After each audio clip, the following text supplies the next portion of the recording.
요한계시록 16장 10절에서 16절까지 함께 읽겠습니다. 또 다섯째 천사가 그 대접을 짐승의 왕자에 쏟으니 그 나라가 곧 어두워지며 사람들이 아파서 자기 혀를 깨물고 아픈 것과 종기로 말미암아 하늘의 하나님을 비방하고 그들의 행위를 회개하지 아니하더라. 또 여섯째 천사가 그 대접을 큰 강 유브라데의 쏟음에 강물이 말라서 동방에서 오는 왕들의 길이 예비되었더라. 또 내가 보매 개구리 같은 새 더러운 영이 용의 입과 짐승의 입과 거짓 선지자 입에서 나오니 그들은 귀신의 영이라. 이적을 행하여 온 천하 왕들에게 가서 하나님 곧 전능하신 이의 큰 날에 있을 전쟁을 위하여 그들을 모으더라. 보라, 내가 도둑같이 오리니 누구든지 끼어 자기 옷을 지켜 벌거벗고 다니지 아니하며 자기의 부끄러움을 보이지 아니하는 자는 복이 있도다. 새 영이 히브리어로 아마겟돈이라고 하는 곳으로 왕들을 모으더라. 아멘. 저희가 앞에 본문에서는 첫 번째부터 네 번째 대접 재앙, 그 자연에 내린 진노를 우리가 살펴보았고, 오늘은 이제 다섯째, 여섯째 재앙, 대접 재앙입니다. 그래서 다섯째 재앙은 짐승의 왕자, 곧 적그리스도의 왕자에 내린 재앙입니다. 우리 10절에 보니까 이 다섯째 천사 그 대접을 짐승의 왕자에 쏟으니 그 나라가 어두워지며 사람들이 아파서 자기를 깨물고, 이 짐승은 용의 하수인입니다. 그러니까 사탄의 하수인 적그리스도입니다. 세상 권세를 잡은 자입니다. 짐승의 왕자는 당시 세상 권력을 중심으로 하여 그 황제 숭배를 강요했던 로마 황제를 상징합니다. 그러나 이 시대를 초월해서 하나님을 대적하고 세상 권세를 숭배케 하는 짐승의 왕자, 그 적그리스도의 왕자를 가리키는 것입니다. 거기에 하나님이 진노를 쏟으신 것입니다. 그래서 나라가 어두워지고 그 왕자가 흔들리고 칠흑같이 어두워졌습니다. 그러니까 정치적인 소란과 통치자들의 몰락으로 사회가 극도로 혼란스러워지고 사람들은 고통을 당하게 되었습니다. 사람들은 악하고 독한 종기가 난 상태와 칠흑 같은 어둠과 절망 속에서 너무 고통스러워서 혀를 깨물고 그렇게 말하고 있습니다. 11절에 보니까 그들의 반응이 아픈 것과 종기로 말미암아 하늘의 하나님을 비방하고 그들의 행위를 회개하지 아니하더라. 그 반응은 하늘의 하나님을 향한 비방이었습니다. 그들은 그들의 행위를 회개하지 않았습니다. 그러니까 다섯째 재앙을 받은 자들은 온 세상의 주권을 소유하신 하나님을 향해서 회개하기는커녕 도리 하나님 이름을 욕되게 하고 교만하게 행하였다는 것입니다. 그래서 은혜 받지 못한 자의 특징이 나타나죠. 은혜 받지 못한 자는 환난의 때에 더욱 완고하고 공고해집니다.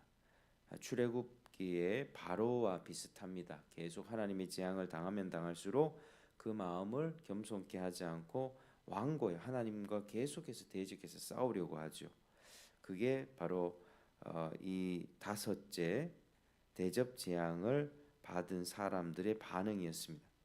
자, 이어서 12절에 여섯째 천사가 그 대접을 큰 강 유브라데에 쏟았습니다.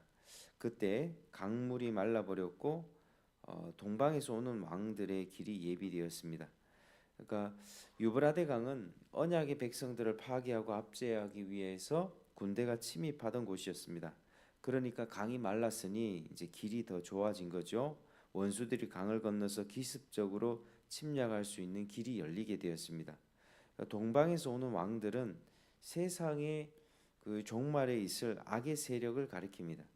자, 이들은 하나님을 대적하기 위해 연합한 짐승과 같은 통치자들입니다. 그래서 23절에 보니까 이 개구리 같은 새 더러운 용이 용의 입과 짐승의 입과 거짓 선지자 입에서 나오니 요한이 이걸 보았습니다. 용은 머리를 7개 지닌 사탄을 가리킵니다. 짐승은 바다에서 올라온 이 세상 통치자, 이 적그리스도를 가리키고 거짓 선지자는 바로 땅에서 나온 짐승을 가리킵니다. 그러니까 이들은 사탄의 삼위일체입니다. 악의 삼위일체. 그러니까 이들의 입에서 각각 개구리 같은 더러운 용이 나왔습니다. 개구리는 부정한 동물이었고 애굽인들이 숭배하던 다신 그 여신이었습니다. 그 14절에 그들은 귀신의 영이라 귀신의 영이라 그 이세 영은 마귀와 마귀의 통치를 받고 있는 적그리스도 그리고 거짓 선지자들 이 세상에 존재하는 모든 악의 연합체라고 할 수 있습니다. 자, 이 영들이 하는 것이 이적을 행합니다. 14절에 이적을 행하여 온 천하 왕들에게 가서 이적을 행하면서 어떤 이적인가 하면 이 앞에 13장에 보면 불이 하늘에서 내려오는 것 같은 그런 이적을 행합니다. 그래서 온 천하 왕들에게 거짓과 미혹을 통하여서 하나님을 대적하는 모든 세력들을 결집시킨다. 그러니까 하나님 곧 전능하신 이의 큰 날에 있을 전쟁을 위하여 그들을 모으더라. 그들을 단합시키는 것입니다. 그리고 우리가 16절에 보면 이 세 영이 히브리어로 아마겟돈이라고 하는 곳으로 왕들을 모으더라. 왕들을 결집시키는데 그 장소가 아마겟돈이라고 하는 곳입니다. 그러니까 사람들은 이 아마겟돈이 어딘가에 대한 관심이 많습니다. 이게 아마겟돈이 이제 뭐 무깃도, 이스라엘 지형상 혹은 갈멜산, 예루살렘 등으로 말하지만 이 말은 뭐 어느 특정 지역을 가리키는 것이 아니라 상징적인 의미가 있습니다. 아마겟돈은 이제 하르메기도인데 하르메기도 이 무깃도의 산이라는 뜻이고 또 무깃도는 군사를 소집하는 곳이란 말입니다. 그러니까 역사적으로 무깃도를 잠시 살펴보면 항상 중요한 전쟁이 일어났던 장소였습니다. 구약에서 바락과 드보라가 가나안 왕을 완전히 멸했던 곳이 무깃도였습니다. 또한 예후가 아시아를 살해하고 혁명에 성공한 곳도 무깃도였고 에스겔의 환상에서 곡과 마곡, 곡과 마곡 전쟁 이렇게 얘기하는데 하나님의 군대와 최후의 접전을 벌일 곳으로 언급된 이스라엘 산이 있는데 그 산도 아마 무깃도 산과 관련된 것일 수도 있습니다. 그럼에도 불구하고 무깃도는 이 실제적인 지형이라기보다 상징적으로 보는 게 맞습니다.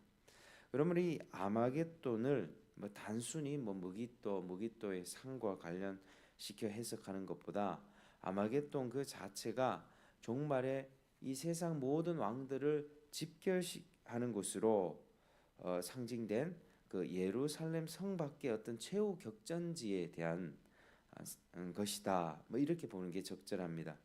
그래서 이 아마겟돈은 더러운 영들이 하나님의 보좌를 찬탈하기 위하여 왕들을 소집하는 곳인데 이 실제 장소가 아니라 악의 세력들이 하나님을 대적하려고 모였다가 진멸당하는 그런 상징적인 장소입니다.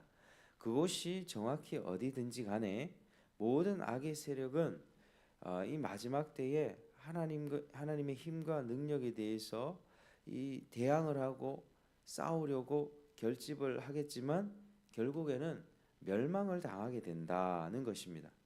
근데 이 멸망을 어떻게 당하게 되는 것인가? 15절에 보니까 보라 내가 도둑같이 오리니 누구든지 끼어 자기 옷을 지켜 벌거벗고 다니지 아니하며 자기의 부끄러움을 보이지 아니하는 자는 복이 있도다 이렇게 말씀하죠. 그러니까 예수 그리스도의 재림으로 끝이 난다는 것입니다. 그래서 이 최후의 이 악의 세력들은 발악을 합니다. 어떻게 하면 하나님을 대적하고 하나님의 백성을 공격하고 막 이런 일들이 있지만 결국에는 예수님이 재림하셔서 이 모든 악들을 진멸하실 것이다. 그리고 우리가 예수님의 재림에 관해서 도둑같이 오신다는 점을 반드시 기억해야 합니다. 그리고 주님은 갑자기 나타나셔서 모든 원수를 멸하시고 최후 승리를 쟁취하십니다. 그러므로 원수들이 아무리 강해 보여도 두려워할 필요가 없다는 거죠. 우리는 도둑같이 오실 주님을 소망하면서 늘 깨어 있어야만 합니다.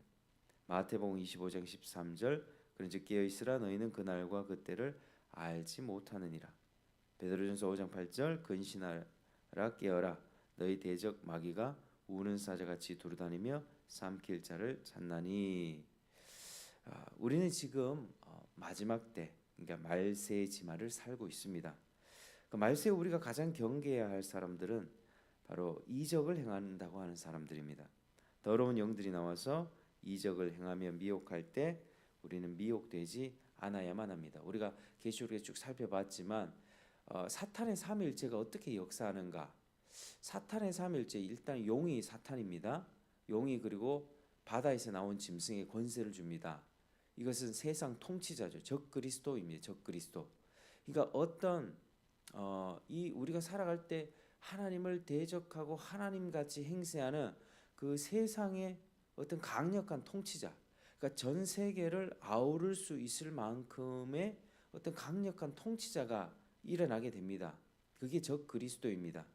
그리고 짐승의 표를 발급하고 이 세상의 어떤 체제를 하나님 없이도 잘 살 수 있다. 하나님 없이도 이 세상을 유토피아로 만들어 보겠다고 하는, 그러니까 역사적으로 봤을 때 공산주의 사상 비슷한 것이 이제 나온다는 것입니다. 그러니까 공산주의는 우리가 모두 평등하고 정의롭게 잘 살아보자. 있는 자들 거 다 빼앗아 가지고 가난한 자들에게 나눠주면 모든 정의가 이루어질 것이다. 그러면서 피해 숙청을 했었고 그렇게 완전 아주 잔혹한 시대가 열렸었죠. 그 유토피아를 선전하면서 디스토피아를 만들었던 그런 사상이었습니다. 그러니까 앞으로 철학적으로 또 사상적으로 세상 정치 이데올로기가 이런 비슷한 식으로 그렇게 흘러가게 돼 있습니다. 이 세상을 그러니까 우리가 지금 또 AI나 인공지능의 발전을 볼 때 이게 아주 급속도로 발전이 되면서 인공지능이 사람들의 노동력과 모든 어떤 일의 효율을 뛰어넘는 그 시대를 특이점이라고 하는데 그게 지금 계속 빨라지고 있습니다. 앞으로 5년 후에 그리고 전에는 10년 후에 이랬다가 지금 5년 후에 계속 짧아지고 있거든요. 그러니까 이게 학자들이 2030년대까지는 이게 완성될 거다. 그러면서 사람들은 얘기합니다. 장밋빛 인생이 올 것이다. 사람들은 자기 노동을 하지 않고 쉼과 여유를 즐길 수 있으며 모든 인공지능들이 노동을 대체해서 우리는 기본소득을 받고 살아가는 그런 시대. 그러니까 세상은 그렇게 흘러가고 있는데 그게 과연 유토피아일까? 하나님은 성경적으로 사람이 자기 땅을 경작하고 다스리고 땀을 흘려서 살아갈 때 그것을 창조 질서로 하나님이 부여하셨는데 그런 걸 다 없앤다는 거죠. 그러니까 하나님이 창조 질서로 부여하신 것이 결혼과 노동 이런 것들입니다. 결혼과 노동, 안식일. 근데 결혼을 부정하는 세대가 돼 있지 않습니까? 남자와 남자의 결혼, 개와 사람의 결혼 이런 것들이 지금 대세가 돼 가고 있고 일을 다 없애고 우리는 쉬면서 살 수 있다. 이 절대로 장밋빛이 아니라 디스토피아의 세상입니다. 모든 것이 짐승 체제 하에서 통제받으면서 이 세상의 짐승 체제에 종속되는 그런 식의 사회인 것이죠. 그걸 옆에서 부채질하는 그런 거짓 선지자, 땅에서 올라온 짐승이 있고요. 꼭 이런 시대로 가게 되어 있습니다. 그래서 그런 거짓 그 미혹자들이 이렇게 미혹을 행하면서 이 세상 통치에 굴복하라는 그런 자꾸 미혹을 하게 되는 것입니다. 그래서 이 세상이 이렇게 우리가 정말 말세지말이라는 것을 우리가 지금 깨닫고 우리가 진리의 말씀을 굳게 붙잡고 늘 깨어 있어야만 합니다. 지금 정말로 말세지말로 가고 있습니다. 하나님은 그런 것들을 자꾸 보여주고 계십니다. 그래서 우리가 지금 늘 깨어 있어 충성하면서 예수 그리스도의 재림, 예수님이 2000년 전 오셨고 앞으로 다시 오실 주님을 더 전하면서 공의로운 하나님의 심판을 경계시키면서 우리가 깨어서 하나님을 더 잘 섬겨야 우리가 복을 받는 것입니다. 그래서 우리 가운데 정말 깨어 있는 신앙인으로 살아가면서 하나님의 큰 복을 받는 저와 여러분 되시기를 주님의 이름으로 축복합니다. 하나님 아버지 감사드립니다. 오늘 또 우리에게 이런 말씀 통하여 경고하여 주시니 감사합니다. 하나님 이 마지막 때에 모든 악의 세력들은 하나님을 대적하려고 일어나겠지만 결국 그들은 멸망할 것임을 우리가 봅니다. 주님의 재림을 소망합니다. 세상 말 세지 말라고 정말 하고 있습니다. 그러나 우리가 깨어서 기도하며 충성된 증인으로서 사역하게 하시고 주님 앞에 바로 설 수 있도록 도와주시옵소서. 감사하며 예수님 이름으로